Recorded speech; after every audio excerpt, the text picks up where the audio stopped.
দুম করে হঠাৎ আমি দেখলাম যে তুমি 2014 বা 16, if I am not mistake, দুটোই আচ্ছা। মানে আমি প্রথমবার ইলেকশনে দাঁড়ালে যেটা আমি সেটা বলতে চাই। আমি দাঁড়াইনি, আমাকে ধরে দাঁড় করিয়ে দিয়েছিল। কে দাঁড় করিয়ে দিয়েছিল? The chief, the supremo. সেটা কেন? দিদির একটা কারণ ছিল, সেটা হচ্ছে 2014-এ শি ওয়ান্টেড যে নর্থ মালদায়, যেটা আমাকে বুঝিয়েছিল আর কি, একজন হিন্দু ক্যান্ডিডেট হবে, সাউথ মালদায় একজন মুসলিম ক্যান্ডিডেট হবে। তো keeping some kind of balance, plus আমার পরিবারের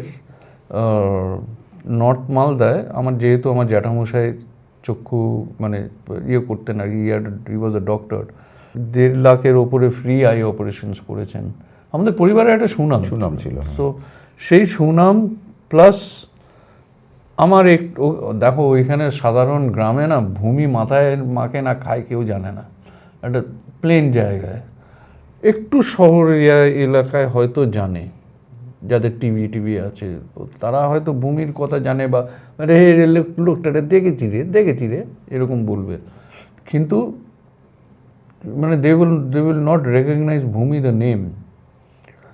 তবু দিদি চেয়েছিল যে মেবি আমার মাকে শ্রদ্ধা জানাবার জন্য বা যাই হোক, যে আমাকে উত্তর মালদায় লোকসভার প্রার্থী করা।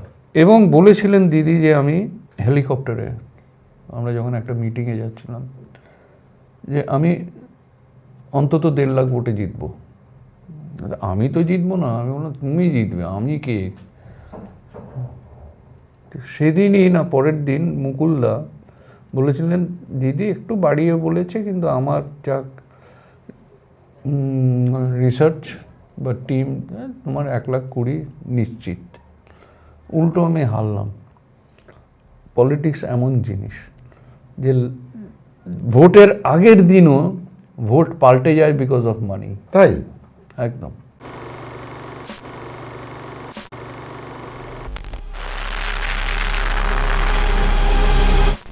নমস্কার, শুরু করছি আজকে আমাদের মুখে মুখে এপিসোডের পর্ব।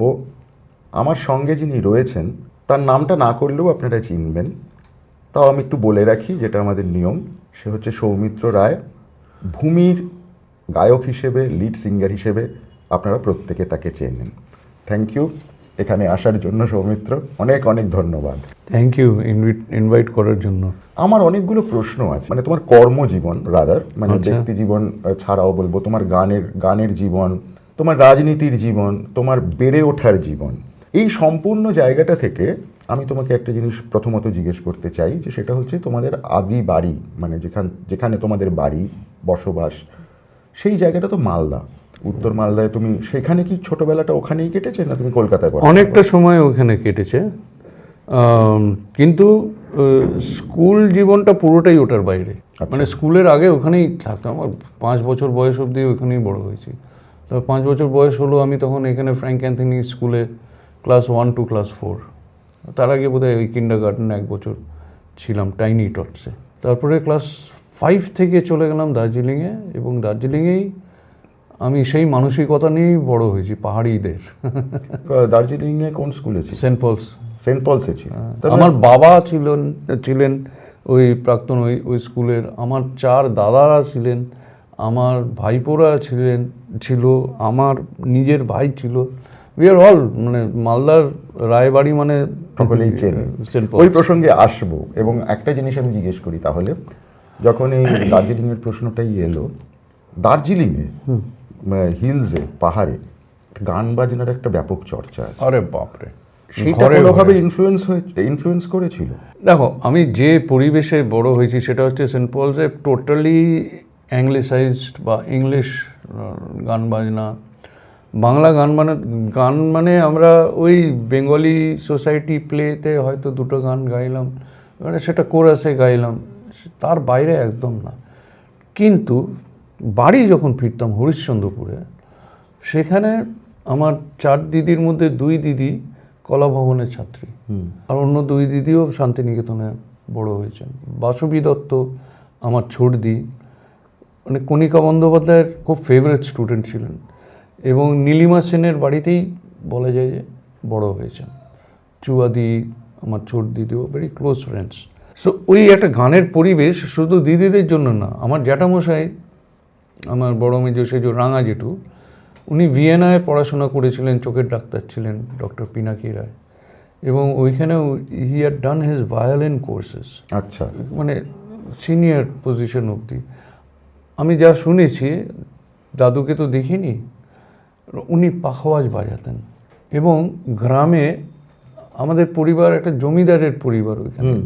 So, যাই হোক, তো গ্রামে একটা মানে দাদু টু এনকারেজ কালচারাল অ্যাক্টিভিটিস নিজে নিজে চুপি চুপি চাদর মুড়ি দিয়ে বা যে করে হোক ওই বাড়িতে পৌঁছে যেতেন যেখানে গান বাজনা হচ্ছে বা কেউ গান রেয়াজ করছে বা শিখছে, এবং সেখানে 10টা টাকা করে জানলাতে বা যেখানেই হোক দিয়ে আসতেন তখনকার দিনে।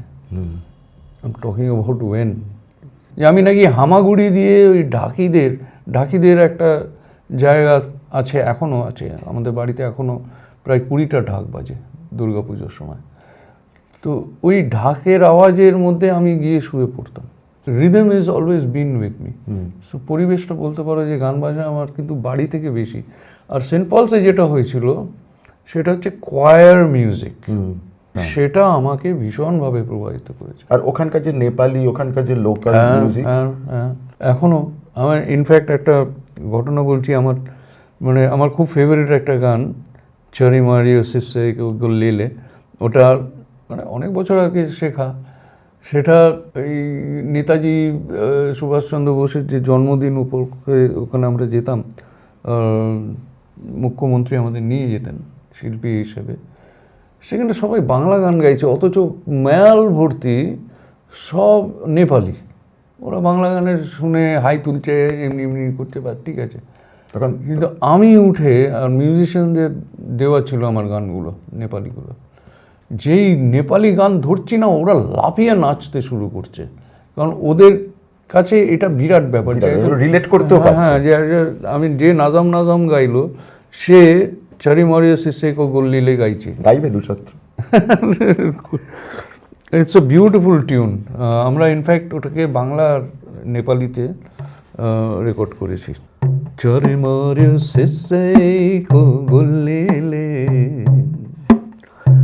চারি মারিও সিসে কো গোল্লিলে, মায়া বস্য মিঠো বললিলে, মায়া সাথে মা উড়ায়ো রে লে, উড়ায়ো রে লে, উড়ায়ো রে লে, উড়ায়ো রে লে। বাংলায় কি রেকর্ডিং হলো আমার ঠিক কথাগুলো মনে নেই, কিন্তু টিউনটা এইটা রেখে, মরিল যে পাখি প্লাস্টিকের গুলিতে মারা যাচ্ছে, সেরকম একটা করা হয়েছে, সুন্দর হয়েছে। আমার যদি জানতাম আমি মুখস্থ করে আসতাম।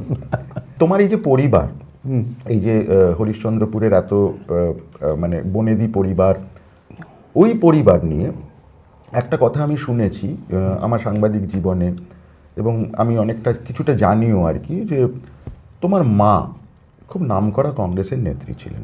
মা আগে শিক্ষিকা ছিলেন, আগে শেষ পর্যন্ত, টিল শি পাস্ট ওয়ে। অন্ধ হয়ে গেছিল মা, মানে শেষ জীবনের 5-6 বছর দেখতে পেত না, তাও বাচ্চারা আসতো, অ্যান্ড মা never took 1 rupee from anyone for tuitions, just to get tuitions. আমার মানে বাড়িতে দেখতাম যে বাচ্চারা আসছে, মা বলতো যে this is my life. She was first a teacher, then anything else. না, কিন্তু পলিটিক্সে তো তার একটা, ইন্দিরাজি ওয়ান্টেড সামবডি পলিশড, একটা ক্লাসি মানুষকে চাইছিলেন to head the women's Congress West বেঙ্গলে, অ্যান্ড বরকত জেঠু হ্যাড সাজেস্টেড মা's name. She is educated, she is a teacher, and Indiraji was very interested. মায়ের সাথে বহুবার সামনাসামনি তো মানে হয়েইছে, কিন্তু বিদেশ ভ্রমণেও মানে মাকে নিয়ে যেতেন উনি। ইন্দিরা গান্ধী? হ্যাঁ, নিজে। I have spoken with Indira Gandhi, can you imagine? উনি বাড়িতে ফোন করতেন, 441385 আমাদের ফোন নম্বর ছিল। হয়তো ধরলাম, this is a call from the PM's office বলে একটা মহিলা বা পুরুষ বলতেন, সঙ্গে সঙ্গে হয়তো উনি ফোনে এসে বেটা মঞ্জুজি হ্যাঁ বলে জিজ্ঞেস করতেন। আমি আবার ভেঙাতাম মাকে, আমি না তোমার মঞ্জুজি হ্যাঁ ফোন করেছে। মা বলছে এই তুমি জানো উনি কে? কে তো কিড। খুব ইন্টারেস্টিং এইটা। এইবার তার থেকে তোমার কর্মজীবন শুরু, মানে স্কুল ইত্যাদির পরে তোমার কর্মজীবন শুরু একজন সাংবাদিক হিসেবে, নাকি তার আগে কিছু করেছো? তার আগে টুকটাক পকেট মানির জন্য টি টেস্টিং কোম্পানিতে ছিলাম, Ruby tea and allied industries. সে তো প্রচন্ড ইন্টারেস্টিং কাজ। হ্যাঁ, এখন কি হয়, কলেজে সিগারেট বিড়ি খেতে গেলে আমাকে তো টাকা পয়সা লাগবে, বাবাকে তো বলতে পারি না ভাই আমার বিড়ির টাকা দাও, বাস ভাড়া দিত খুব জোর, তো ক্যান্টিনের সামান্য একটা হাত খরচা দিত। হ্যাঁ, কিন্তু ওই যাতে একটু নিজেকে ইন্ডালজেন্স করতে পারি, আমি বাবারই এক বন্ধু নোয়েল সরকার, ওনার একটা কোম্পানিতে টি টেস্টিং, টি ব্লেন্ডিং, টি প্যাকেজিং এইগুলোতে ইনভলভড হয়ে গেছিলাম। প্রায় কলেজ জীবনটা পুরোটাই আমি বাসে করে যেতাম সেই মহেশতলায় গোডাউন, ঝুলতে ঝুলতে যেতাম, ঝুলতে ঝুলতে ফিরতাম, বেশ মজা হতো। 400 টাকা ছিল সাধারণত, তো এটা তো না না না, এটা মহেশতলার কাছাকাছি। না না, এটা ব্লেন্ডিং কোম্পানি। আচ্ছা, কোম্পানিটা যেখানে ব্লেন্ডিং যেখানে সে চায়ের মধ্যে ধুলো ব্লেন্ড, নানা রকম চা ব্লেন্ড করা হচ্ছে, সে চোখের পাতার উপরেও ধুলো, মানে ভালো করে মুখ হাত ধুয়ে তারপরে বাড়ি ফিরতাম। So that was a very interesting job, and 400 টাকা পেতাম। That was lot of money তখন। 400 টাকা was actually a lot of money. কেন টেলিগ্রাফে ফার্স্ট স্যালারি 700 টাকা, 700-750 এরকমই। 700 ব্রতিন্দা দিত উপরে প্রতিদিন। হ্যাঁ হ্যাঁ, সেই ভাউচার কেটে সই করে মাঠে খাঁচার মধ্যে। ওই সময়টা ক্যাশেই মাইনে হতো, আর এক্সট্রা লিখলে একটা চেক দিয়ে যেত। রাইট, পোস্ত বলতাম আমরা। প্রচুর পোস্ত মেরেছি আমি, সবাই পেত, আমরা করতাম ওটা। এই কথাগুলো মনে পড়লো তোমার, যে তুমি সাংবাদিকতায় ছিল হচ্ছে স্পোর্টস জার্নালিজম। স্পোর্টস জার্নালিজমের তো একটা অন্য জায়গা আছে, স্পোর্টস সেই জায়গাটা হচ্ছে যে খুব ইন্টারেস্টিং প্লেয়ারদের সান্নিধ্যে আসা যায় প্রচুর। তো তোমার সেই এক্সপিরিয়েন্সগুলো একটু শুনি। চিমার ফার্স্ট অফিসিয়াল বড় ইন্টারভিউ আমি নিয়েছিলাম 83 না 84, যে বছর এসেছিল, মাতিয়ে দিয়েছিল যে বছরে, 22টা না 23টা গোল করেছিল লিগে। তো সে গেছিল গ্যাংটকে মোহামেডান স্পোর্টিংয়ের হয়ে খেলতে, হঠাৎ দেখি গোটা গ্যাংটক মোহামেডান স্পোর্টিং সাপোর্টার্স হয়ে গেল। কি না নতুন প্লেয়ার এসছে, চিমা দাজু আয়ো কথা, চিমা দাজু আয়ো কথা বলে সব যাচ্ছে মাঠে। তো আমার ইন্টারেস্টিং, পালজর স্টেডিয়ামে খেলা দেখতে দেখতে প্রথম 1 মিনিটের মধ্যে চিমা এমন একজনকে মারলো, মানে বল অন্য দিকে আর এই দিকে, বোধহয় ওকে শ্যাডো করছিল, তো ওকে সরিয়ে দেওয়ার জন্য ফাট করে একটা মারলো এইভাবে, সে flat, nose bleeding, he was completely out, you won't be able to play the match. Referee ছিল বোধহয় সুবর্ণা, আমার যদ্দূর মনে আছে। ওইদিকে অ্যাকশন এইখানে হয়েছে এটা ইনসিডেন্টটা, কিন্তু লাইন্সম্যান দেখেছে, লাইন্সম্যান দেখে ফ্ল্যাগ দিয়ে বলেছে ফাউল করেছে, তো ওকে রেড কার্ড দিয়ে দিয়েছে। ফার্স্ট ম্যাচে প্রথম মিনিটের মধ্যে যদি main player of the tournament red card পায়, কি হবে, পুরো মানে ফেটে গেল মাঠ রেগে, কে ভয় চিমালাই হেন্নু আয়ো, মানে এদের আমরা চিমাকে খেলা দেখতে এসেছি, ওকে রেড কার্ড দিয়ে দিল কেন? ও খেলতে দেয়নি ওকে, কিন্তু ওই ম্যাচটা। সেই বিকালে আমি চিমার ঘরে গেলাম, গ্রিন হোটেল গ্যাংটকে। আচ্ছা, এখন পুরোটা পাল্টে গেছে। গিয়ে খুঁজে বের করে গেলাম, বলল কবে ওই গোড়া দৈত্য, ও আর জনি ওগুজুবে ওর বন্ধু ছিল। আর তো ওরা দুজনে একটা রুম শেয়ার করছিল, দিয়ে একটা ভালো ইন্টারভিউ করলাম। তার মধ্যে যেটা বললো, আমি বললাম why did you hit him? He's saying if it was my brother also I would hit him. Don't stop me.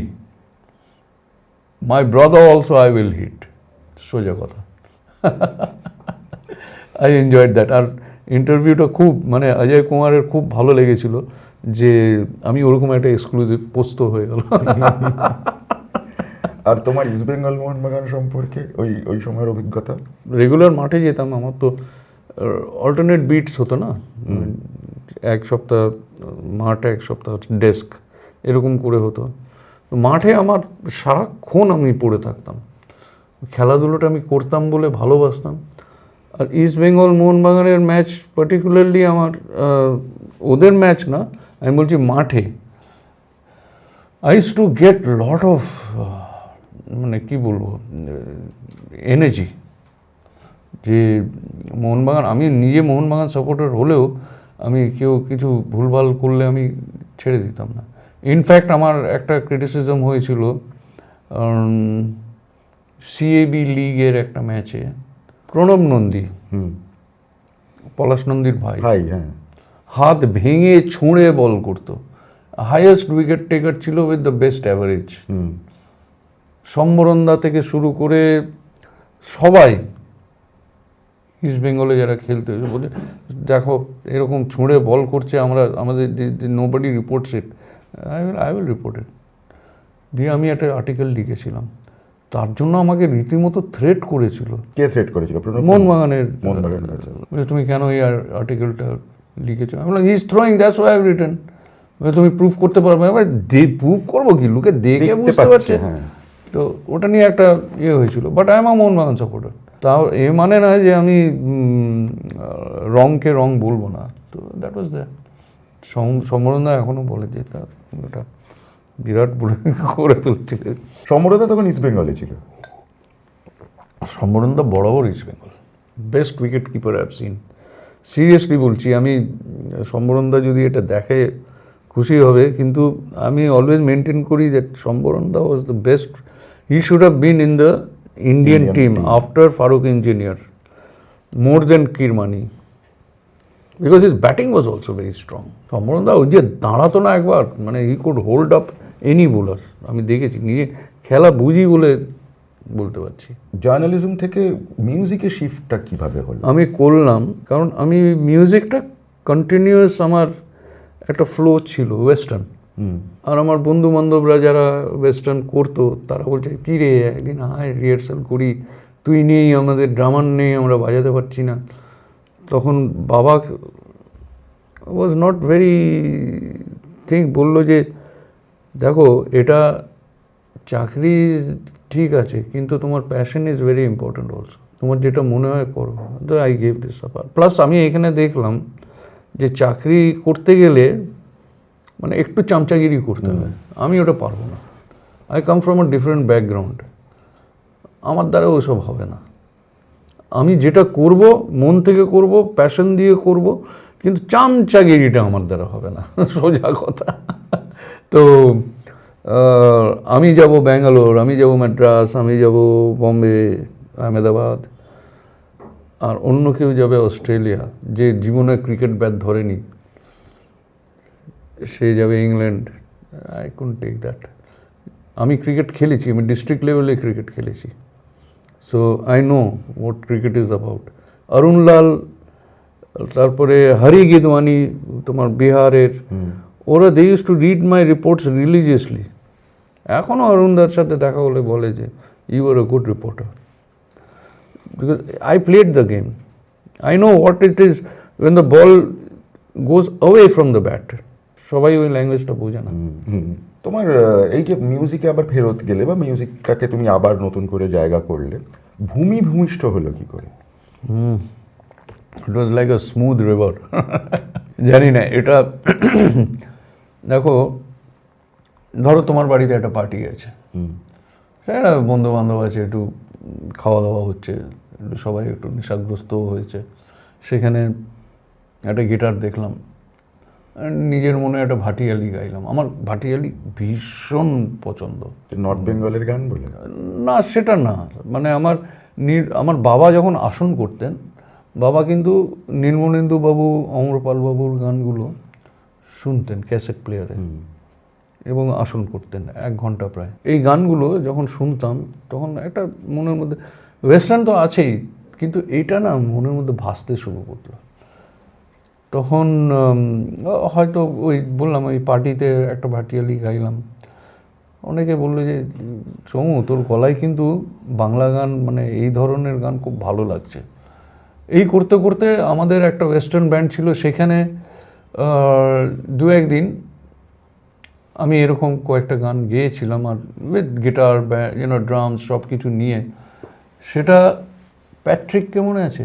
Patrick Ghosh. Patrick Ghosh, হ্যাঁ হ্যাঁ মনে আছে। প্যাট্রিক আমার খুব ছোটোবেলার বন্ধু। ও একদিন এসেছিলো, বলছে hey man this is sounding great, দিয়ে why don't you guys do recording. আমার ভাগ পাগল নাকি তোরা, কি আমরা বাংলা গান গাইছি সেটা আবার রেকর্ডিং করবো? বলছে try it, I will sponsor, biryani খাওয়াবো, এইসব কন্ডিশন ছিল। দিয়ে আমরা 3টে গান রেকর্ড করলাম, সুরজিৎ, আমি, বাবুলি, কয়েকজন ছিলাম। রেকর্ডিংটা কোথায় হলো? ওম স্টুডিও। ওম স্টুডিও মানে আমাদের ঢাকুরিয়া ওম স্টুডিও। অদ্ভুত সুন্দর শুনতে লাগলো। বন্ধু বান্ধবদের শোনাচ্ছি, ওই ক্রোম ক্যাসেটে করেছিলাম, মেটাল ক্যাসেট। ক্যাসেটে যখন আমরা নিজেরা শুনছি বাবুলির বাড়িতে ভালো সাউন্ড সিস্টেমে, উফ বারবার শুনছি, এত ভালো লাগছে, নিজেদেরই হারমোনি সব কিছু মিলিয়ে।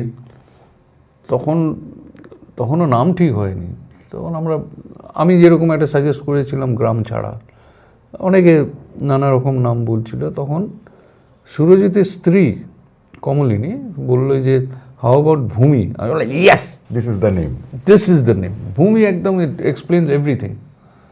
তো ওই প্রথম আমি ব্ল্যাক ইঙ্কে, আমার মনে আছে, ওই ক্রোম ক্যাসেটের ওপরে আবার জিজ্ঞেস করলাম BHU লিখবো না BHOO লিখবো? যে DOO লেখ, ওটা আরও সলিড হবে। তো ওই BHOOMI ওই প্রথমবার লিখলাম আমরা। তারপর তোমাদের রেকর্ডিং মানে যেটা অ্যালবাম ফার্স্ট বেরোলো, যেটা ভূমি, যেটা যাত্রা শুরু, যেটা মানে প্রথম album, if I am not mistaken that is around 92-93। তাহলে আমরা 99-এ ফর্ম করেছি। আচ্ছা, ওকে। 2000-এ ওটা বেরিয়েছে। 2000-এ বেরিয়েছে, কিন্তু ওটা তো বোধহয় সম্ভবত মহিনের পরে বোধহয় প্রথম অ্যালবাম ফ্রম আ ব্যান্ড। না, আমাদের আগে চন্দ্রবিন্দু, পরশ পাথর, ক্যাকটাস সবাই ছিল। আমি জানতাম না যে এরকম বাংলা ব্যান্ড হয়, বা মহিনের ঘোড়াগুলি বলে একটা ব্যান্ড ছিল। আচ্ছা। আমার কোনো আইডিয়াই ছিল না। ইনফ্যাক্ট নীল মুখার্জি আমাদের ওয়েস্টার্ন ব্যান্ডে বেশ কিছুদিন বাজিয়েছে, এখন রহমানের সাথে কাজ করে। তো বম্বেতেই থাকে। হ্যাঁ, আমাকে পচা কাকা বলে ডাকতো। কাকা তোমার মতো আমার একটা পাগলা মামা আছে জানো। আমরা তাই? গৌতম চ্যাটার্জির কথা বলছে। আমি জানতাম না, I really had no idea who is Gautam Chatterjee. পরে বাপরে যখন জানতে পারলাম, my god, what has he done, immense, is the lord of Bangla band music. আমরা কোনো প্ল্যান ছিল না যে we will be the first or last or ওইসব কিছু। ভালো লাগে করছি, কে শুনবে না শুনবে পরের কথা। তারপরে দেখি উই বিকাম পপুলার। এখনও করছি। হিট যাত্রা শুরু ওয়াজ আ বিগ হিট। অ্যান্ড এখনও আমরা, গত পরশু দিনের কথা বলছি, ইয়েতে বেহালায় প্রোগ্রাম করলাম। মানে এইটুকু থেকে শুরু করে বয়স্করা আমাদের গান জানে, বলছে লালেশ্বরী চাই, বলছে আমরা ওরম তাকিমানা চাই, মানে এরকম they know all our song. বারান্দায় রোদ্দুর তো আছে, ওটা তো আছেই, কিন্তু আমি বলছি যে লালেশ্বরী, এই যে মানে অফবিট গান এখন ওইগুলো মেন স্ট্রিম হয়ে গেছে। So we were very happy যে এখনকার প্রজন্ম। আরে বেথুন কলেজে তার 2 দিন আগে প্রোগ্রাম করলাম, ওই মেয়েগুলো জন্মায়নি যখন আমরা তখন। হ্যাঁ, অ্যাকচুয়ালি তাই। তো আমি বললাম যে তোমরা এই গানগুলো জানো কি? বলে আমাদের মুখস্থ, আমি মাইক ধরছি, ওরাই গাইছে। তোমাকে আমি একটা ইন্টারেস্টিং অ্যানেকডোট বলতে পারি, আমি জানি না এটা পডকাস্টে আমার এখানেই বলা উচিত কিনা। আমি 2005 সালে রেকি করতে আমাদের কলকাতার নিষিদ্ধ পল্লীতে গেছিলাম, যেহেতু আমার ছবির জন্য প্রয়োজন ছিল। ওখানে গিয়ে কিভাবে নাচ টাচ হয় এইগুলো দেখলাম, এবং ওরা তখন গান চালাচ্ছিল হিন্দি গান। তো অনেকক্ষণ ওদের নাচের এগুলো দেখে একদম বাধ্য হয়ে জিজ্ঞেসই করলাম যে আপনারা কোনো বাংলা গান চালান না? তো মূলত একটা চালাই, বারান্দায় রোদ্দুর, তখন চালালো বারান্দায় রোদ্দুর। মানে এটা অদ্ভুত পপুলারিটি সেই সময়টা। এবং উই হ্যাভ গট প্রচুর মেমোরিজ। আমি বলছি আমাদের আজকে যে বসে আছি আমরা ওই শুরু থেকে 1882টা অনুষ্ঠান করেছি লাইভ। বুনেছো? হ্যাঁ, প্রত্যেকটা। আমি জানতাম যে we are going to be something, I had that belief. Show number 1 থেকে পরশু দিন অবধি 1882 concerts. It's not a joke. It's not a joke. তার মধ্যে প্রচুর প্রচুর ইনসিডেন্টস আছে। আর খুব টাচিং হচ্ছে যাদবপুরে আমরা 2001 সালে না 2 সালে যখন সংস্কৃতি গান গাইছি, হ্যাঁ, তখন একটা মেয়ে বোধহয় ফার্স্ট কি সেকেন্ড ইয়ারের মেয়ে, চশমা পরা, মনে আছে, কোকড়া কোকড়া চুল, সাইড থেকে বলে যাচ্ছে মনে আর নাই রে শুনতে চাই, মনে আর নাই রে শুনতে চাই। আমি বললাম এখন সবাই একদম নাচছে এখানে, মানে 4-5টা ছেলে জলের মধ্যে ঝাঁপ দিয়ে দিয়েছে। রিসেন্টলি একটা মেয়ে মারা গেল জলে ড্রিঙ্ক করে পড়ে নাকি, যে জানি না কেন পড়ে বা কি কেন সেটা জানি না, তো সেটা জানি না, কিন্তু ওইখানেই মানে 4-5 জন ওই ঠান্ডার মধ্যে এত উত্তেজিত হয়ে গেছে যে ঝাঁপ দিয়ে দিয়েছে ভূমির গান শুনে, ভাবা যায়? তো সেইখানে এই মেয়েটা সারাক্ষণ, আর প্রোগ্রাম যখন শেষ হয়ে গেল ও বলছে যে আপনি গাইলেন না তো। আমার এত খারাপ লাগলো, আমি সব ছেড়ে, আমার জিনিসপত্র ছেড়ে ওকে কাঁধে হাত দিয়ে আমি ওই ক্রিকেটের মাঠটা আছে মাঠে নিয়ে গেলাম একা। শোনো বলে পুরো গানটা ওকে শোনালাম একা।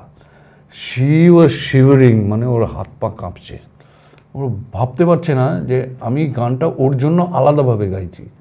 These are also small things which you know have made us big, big বলবো না, বাট মেমোরিজ আর কি। মেমোরিজ মানে হ্যাজ, মানে তোমার জার্নি, একদম জার্নিটাকে অনেক এনরিচ করেছে এক্সপিরিয়েন্সের দিক থেকে। তোমার সিনেমায় মিউজিক করারও তো অভিজ্ঞতা আছে, আমি if I am not mistaken, কারণ আমার মনে আছে রিনাদি আমাকে সেই সময় যখন মিস্টার অ্যান্ড মিসেস আইয়ার হচ্ছে তখন আমাকে বলেছিলেন যে তোমরা গান গাইছো, এবং সেই এক্সপিরিয়েন্সটা কেমন? জাকির মিউজিক করেছিল। তোমরা না, আমি। তুমি? হ্যাঁ, এক্সপিরিয়েন্স বলতে আমি বাড়িতে বসে একটা কি খেলা হচ্ছিল টিভিতে, ল্যান্ডলাইন ছিল, ফোন আসলো 2002, আমি ফোনটা তুলে বলে দিই অপর্ণা সেন, মানে রিনাদি বললে অনেকে যদি না বোঝে। হ্যাঁ হ্যাঁ, তো শি ইজ মাই মামি, মুকুল মামা আমার। আচ্ছা, ওকে। আচ্ছা, কঙ্কনা আমার বোন সেভাবে। তো যাই হোক, তো ছোটো মা ফোন করে বলছে খোকস কী করছিস? আমি বললাম চা খাচ্ছি, খেলা দেখছি। বলছে কালকে তুই একটু আমার একটা ফেভার করে দিতে পারবি? আমি কী বলো? আমি আর কি মনে হয় তোমার জন্য আমার জান হাজির আছে এইসব। বলছে যে তোকে একটু আসতে হবে, একটা গান গাইতে হবে। আমি এখানে কয়েকজনকে ট্রাই করেছি, আমার ঠিক মনের মতো হয়নি। And she is a perfectionist না। আমি বললাম কোথায় যেতে হবে বলো? আমি ভবানীপুর কোথাও স্টুডিও। বলছি তোকে বম্বে আসতে হবে। বম্বে? আমি বম্বে গিয়ে গান গাইবো? এটা তো ভাবিনি কোনো দিন। তখন বলছে যে here talk to Zakir bhai, I have told him about you. হচ্ছেটা কি? জাকির ভাইয়ের সাথে কথা বলবো ফোনে? বলে हाँ मैंने आपके बहुत तारीफ सुना, why don't you come tomorrow, you know we will do the recording in the night and এইসব। আমার হাত পা কাঁপছে, বাপরে জাকির হোসেন আমার সাথে কথা বলছে, এটাই বিরাট। গেলাম পরের দিন, জেট এয়ারওয়েজ ছিল আমার মনে আছে। স্টুডিওতে সিনগুলো হচ্ছে, ব্যাকগ্রাউন্ড মিউজিক করছে তৌফিক কুরেশি, সালিম, ওরা সবাই ব্যাকগ্রাউন্ড মিউজিকে ব্যস্ত। ছোটো মা বসে আছে, আমাকে পাশে বসালো, বললো দেখ। তারপরে ওই গাইড ভয়েসটা করে রেখেছিল জাকির ভাই, যেটা আমার গাইবার কথা। জাকির ভাই ঢুকলেন, ঢুকে oh you are the person, I am so happy to meet you. আমি পাশ হয়ে প্রণাম করলাম, তো জড়িয়ে ধরলো, যে কাম কাম কাম বলে বসলো। দিয়ে আমি ওনাকে দেখবো না টিভির মনিটরটা দেখবো বুঝতে পারছি না, মানে হি সিটিং নেক্সট টু মি। মানে আমার কাছে বিরাট ব্যাপার।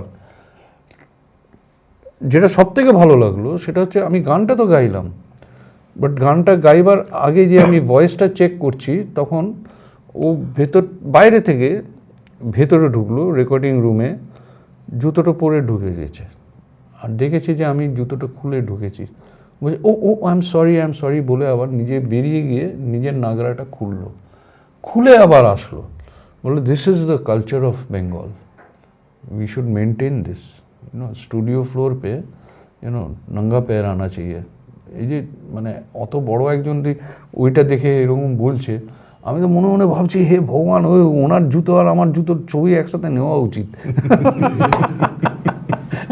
আমি গানটা গাইলাম, আমার এক টেকে হয়ে গেছিলো, এক টেকে, এতবার শুনিয়েছিল নিজে আমাকে। আবার ওর ফেভারিট ওইখানে মহালক্ষ্মীর কাছে একটা চায়ের দোকানে একটা চা খাইয়ে বলছে this is a special T, Yule enjoy it, দিয়ে গানটাকে ক্যাসেটে বাজিয়ে আমাকে আবার গাড়িতে শোনালেন। গানটা যতক্ষণ না ভেতরে বসছে, হি ওয়াজ নট কনভিন্সড। আমি বললাম যে yes, now I can sing, দিয়ে গিয়েছিলাম। ইট ওয়াজ বাট আনফর্চুনেটলি ছোটো মা টাইটেল সঙ্গে জাকির হোসেন লিখেছে ইয়েতে, I don't know, they had some technical. ওটা তাহলে কোনো কারণে ওখানে প্রিন্ট হতো তো, একবার হয়তো ভুল চলে গেছিল, টেকনিক্যাল একটা ওটা হয়তো চেঞ্জ করা যায়নি পরে। না, সিঙ্গার্সদের মধ্যে আমার নাম আছে Soumitra Roy, but the title song was sung by me, and যারা যারা শুনেছে তারা বলছে is your voice. So it was a lifetime আমার কাছে একটা এক্সপিরিয়েন্স।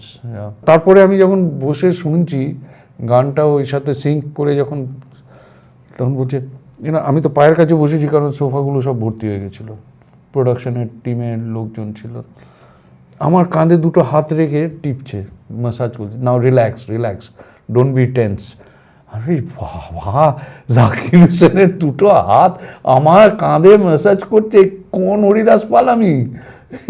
না, তুমি হরিদাস পাল নও সেটা না, but for him of his stature, and he had to catch a early morning flight to go to London. He had a concert. তুমিও খুব important একজন ব্যক্তি, কিন্তু আমি বুঝতে পারছি জাকির হোসেনের সঙ্গে ভগবান, এটা মানে please don't even think of comparing. বাপরে, তোমার মনে আছে গানটা? হ্যাঁ, গানটা একটু ওটা অ্যাকচুয়ালি জাস্ট একটা গিটার প্লাকিং এর সাথে করা, আর বাসটা জার্নি করছে পাহাড়ের মধ্যে দিয়ে, যখন টাইটেলগুলো উঠছে। Wish I'd known how savage love is. I would have locked the door to love's house, beaten a drum, shouted, keep away. But now I am alone, helpless, helpless, helpless. এটা প্রথম দিকটা। বাহ, চমৎকার চমৎকার, thank you so much for singing. কিন্তু তার থেকে আমি এবার একটা অন্য প্রসঙ্গে একটু আসি, সেটা হচ্ছে যে তোমার রাজনৈতিক প্রেক্ষাপট, তোমার বাড়ি, কংগ্রেস পরিবার, তারপর দুম করে হঠাৎ আমি দেখলাম যে তুমি 2014 বা 16, if I am not mistake, দুটোই আচ্ছা, মানে আমি প্রথমবার ইলেকশনে দাঁড়ালে, যেটা আমি সেটা বলতে চাই। আমি দাঁড়াইনি, আমাকে ধরে দাঁড় করিয়ে দিয়েছিল। কে দাঁড় করিয়ে দিয়েছিল? The chief, the supremo. সেটা কেন? দিদির একটা কারণ ছিল, সেটা হচ্ছে 2014-এ শি ওয়ান্টেড যে নর্থ মালদায়, যেটা আমাকে বুঝিয়েছিল আর কি, একজন হিন্দু ক্যান্ডিডেট হবে, সাউথ মালদায় একজন মুসলিম ক্যান্ডিডেট হবে। তো keeping some kind of balance, plus আমার পরিবারের নর্থ মালদায় আমার, যেহেতু আমার জ্যাঠামশাই চক্ষু মানে ইয়ে করতেন আর কি, হি ওয়াজ আ ডক্টর, 1.5 লাখের ওপরে ফ্রি আই অপারেশনস করেছেন। আমাদের পরিবারের একটা সুনাম ছিল। সো সেই সুনাম প্লাস আমার দেখো, ওইখানে সাধারণ গ্রামে না, ভূমি মাথায় মাকে না খায় কেউ জানে না, একটা প্লেন জায়গায়, একটু শহর এলাকায় হয়তো জানে, যাদের টিভি আছে তারা হয়তো ভূমির কথা জানে, বা রে লোকটা দেখেছি রে এরকম বলবে, কিন্তু মানে দে উইল নট রেকগনাইজ ভূমি দ্য নেম। তবু দিদি চেয়েছিল যে মেবি আমার মাকে শ্রদ্ধা জানাবার জন্য বা যাই হোক, যে আমাকে উত্তর মালদায় লোকসভার প্রার্থী করা, এবং বলেছিলেন দিদি যে আমি হেলিকপ্টারে, আমরা যখন একটা মিটিংয়ে যাচ্ছিলাম, যে আমি অন্তত 1.5 লাখ ভোটে জিতবো। আমি তো জিতবো না, আমি বললাম তুমি জিতবে, আমি কে? সেদিনই না পরের দিন মুকুলদা বলেছিলেন দিদি একটু বাড়িয়ে বলেছে, কিন্তু আমার যা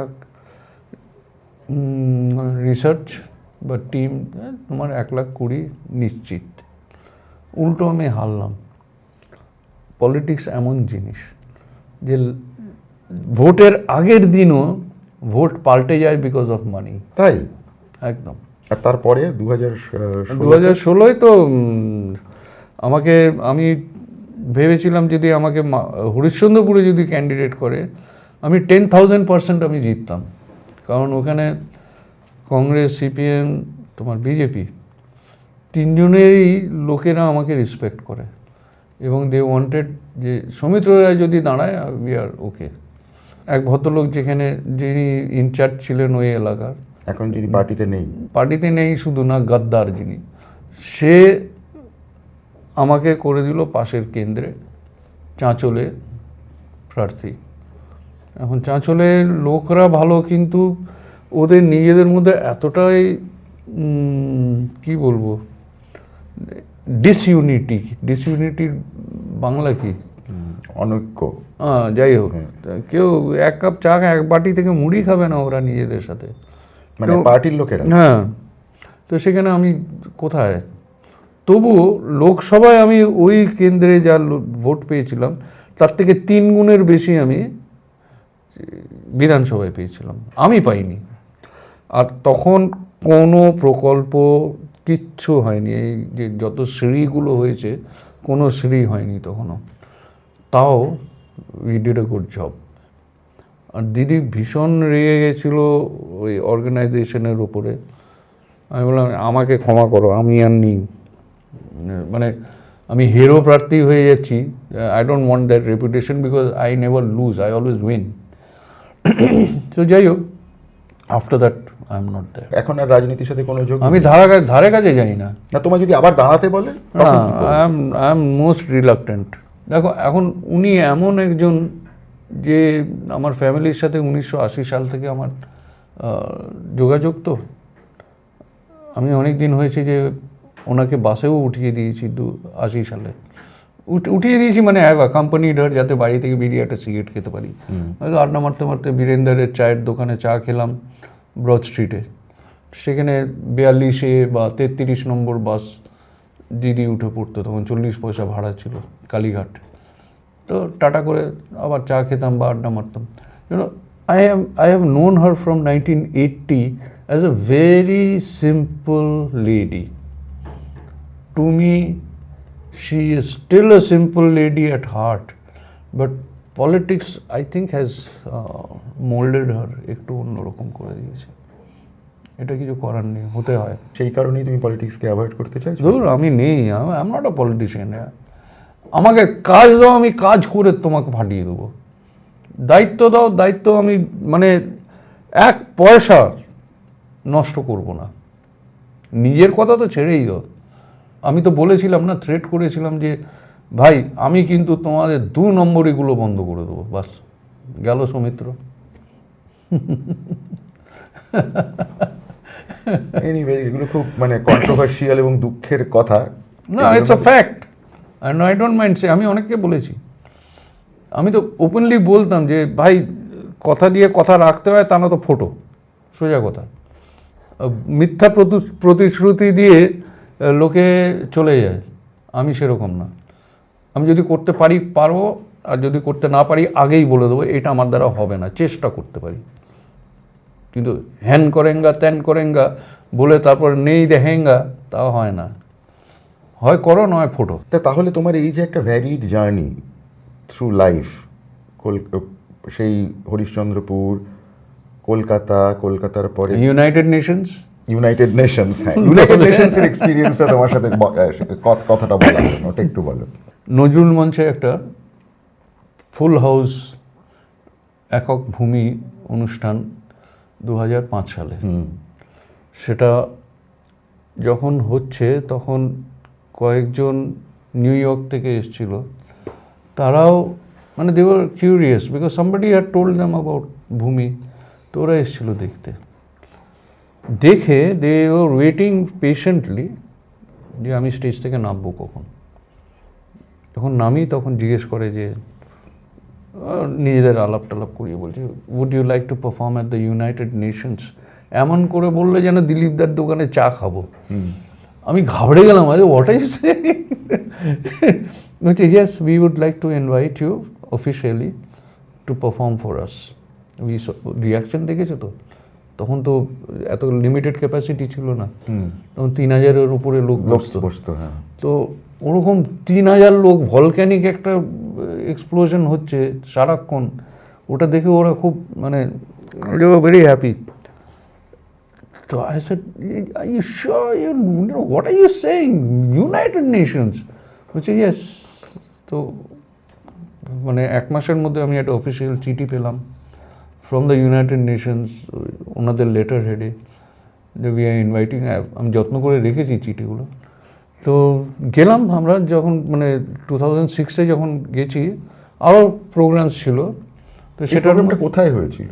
ইউনাইটেড নেশনস হেডকোয়ার্টার্সের Dag Hammarskjold auditorium, Dag Hammarskjold auditorium, it was there. এবং Ronen Sen was the Indian ambassador তখন। বাট সেদিন উনি আসতে পারেননি, কারণ তার আগের দিনই ইসরায়েল জর্ডানের একটা যুদ্ধ শুরু হয়ে গেছিল।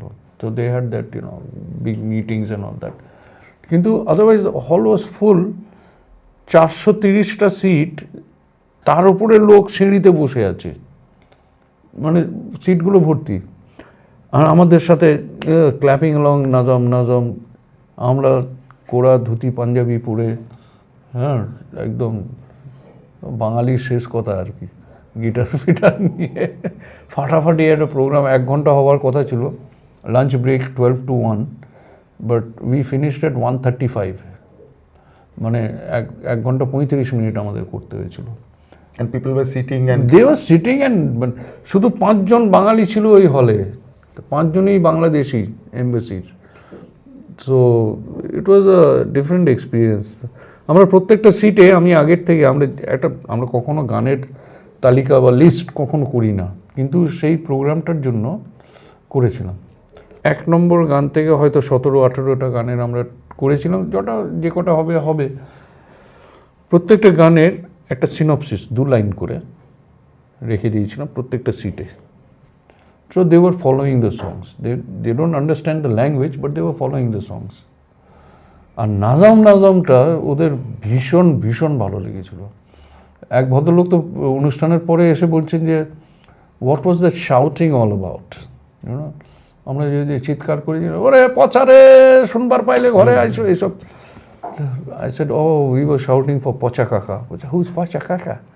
Pocha Kaka is a fisherman in North Bengal on the Ganges who doesn't go back home without catching his fish. I said, oh, and you were asking him to come back? I said, yeah, we were asking him to come back. I said, we thought you were asking all of us to get out. Well, they loved it, yeah. And we got a letter of appreciation. Plus, এখনও আমি ছোট ছোট gift from the United Nations music appreciation club আমরা পাই। আর তারপরে ওটা তো ছিল 12th of July, 4th of July ওদের বিরাট ফায়ার ওয়ার্কস হয়। সেই 4th of July আমাদের আলাদা সেক্লুডেড একটা room overlooking the Hudson river, reserved for Bhumi, with champagne, with everything, wine and all, so that we could see the 4th of July fireworks. ফায়ারওয়ার্কসের কন্ডাক্টরকে লায়ালোর রিচি, সে নদীর মাঝখান থেকে একটা নৌকা না মানে বোট, ফেরি, সেটার থেকে মিউজিক কন্ডাক্ট করছে, যেটা আমরা পাশে বসে রেডিওতে শুনতে পাচ্ছি। এবং ওই ফায়ারওয়ার্কস সিনক্রোনাইজড, ও যেরকম বলছে সেরকম ফায়ারওয়ার্কস হচ্ছে। আমরা ওই ঘরের মধ্যে বদ্ধ না থেকে আমি বললাম can be join the crowd outside, that is the real feeling. Real feeling, হ্যাঁ। তো বললো ইয়েস ইউ ক্যান, যে আমাদের সুন্দর একটা মানে আমরা will sit on the grass, এতেই বসে দারুণ একটা এক্সপিরিয়েন্স ওটা। মেজর এক্সপিরিয়েন্স এবং মেজর জার্নি থ্রু লাইফ। এরপরে কি? এরপরে কি কে জানি না, কোনোদিন প্ল্যান করিনি তো কিছু, but hopefully we will continue. 1882টা তো হয়েছে, এখন দেখা যাক 2000 কবে হয়। 2000 হবে সেটা তো বোঝাই যাচ্ছে। না কি হয়েছে না, সুরজিৎ ছেড়ে দেওয়ার পরে আমাদের টেম্পোটা একটু স্লো হয়ে গেছিলো, কারণ ফুল ব্যান্ডকে তো লোকে পাচ্ছে না। তখন আমার ছেলেকে জয়েন করালাম, ইট টুক সাম টাইম। তার উপরে এই ভাইরাস হলো, তো টেম্পো আমাদের যেভাবে গ্রাফটা বাড়ছিল সেটা একটু ব্যাকফুট হয়ে এলো, but we picked up again, একদম ফুল ফ্লেজেড আছি এখন। ঠিক আছে, আজকের মতো আমরা এখানেই শেষ করছি। নমস্কার, আপনারা দেখতে থাকবেন মুখে মুখে। আর thank you Soumitra for coming. Welcome. তোমার সাথে নিশ্চয়ই পরে আবার অনেক আড্ডা হবে এবং হয়তো আবার পডকাস্টেই আসা হবে। অবশ্যই, হ্যাঁ? অবশ্যই। ঠিক আছে, ওকে।